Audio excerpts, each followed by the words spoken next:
Local 4 News starts now with a breaking news alert.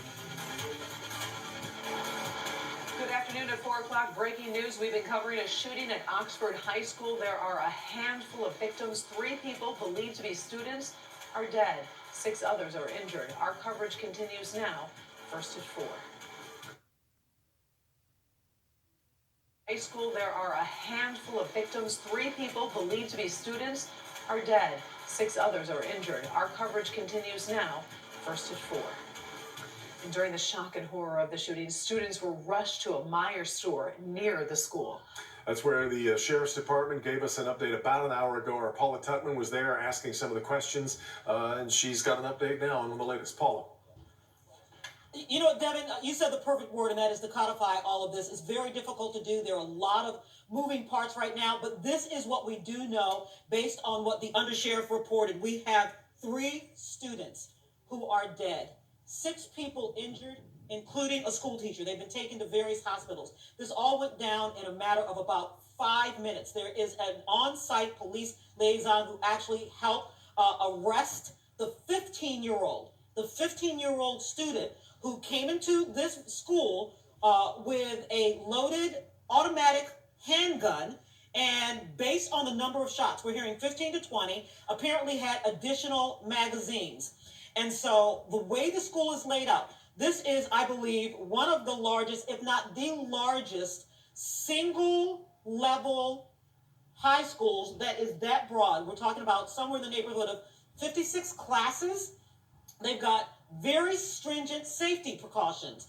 2 ways in when school opens, 2 ways out when school closes, but at 7:45, the door 17 closes. There's only 1 door you can get in, and you have to be buzzed in. But what they don't have is they do not have metal detectors, and they do not do bag checks, even though they actually limit the size of bag. You can't bring in a backpack, but they limit the size of bags that can come in.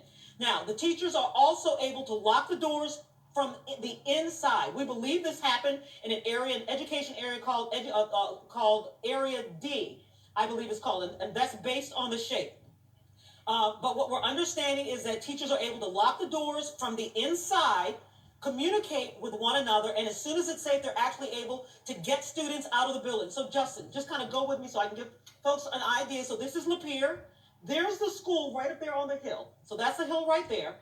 And then those students who are able to evacuate from the school actually come to this Meijer. And I know you've been talking about that this is a reunification stop where parents are able to actually pick up their children. And the undersheriff actually said the school did a phenomenal job in getting the kids safely out of that school and out of future harm's way before they realized that the gunman had actually been taken into custody. There was an orderly evacuation. The school did everything right. Everybody remained in place. They barricaded themselves. And Tim here has done a great job in terms of preparing.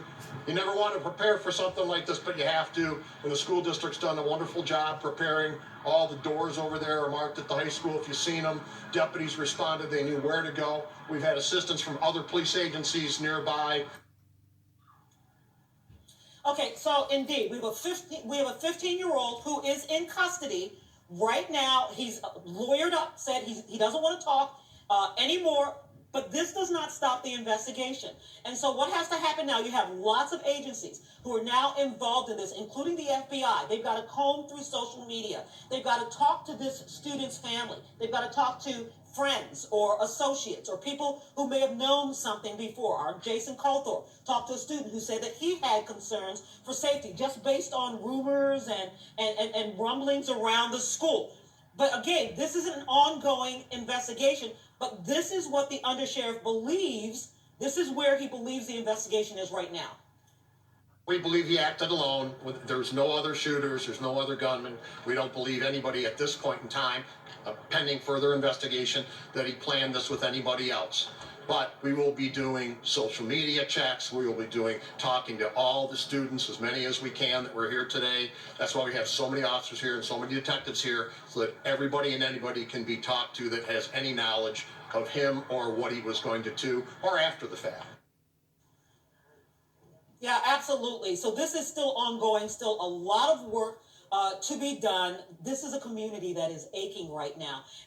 And when there's a school shooting, then all communities ache because this can happen absolutely anywhere. Again, we're talking about 3 students, young people who are cut down in their prime, 6 people injured at various hospitals, including that teacher. And we don't know their condition yet. And so we don't know how serious those injuries are. This is a community in pain. The superintendent and the undersheriff are supposed to come back and talk to us again at 5. Understand they have a lot of work to do, so we can't hold them to that. But indeed, the superintendent is asking for everyone to give them support.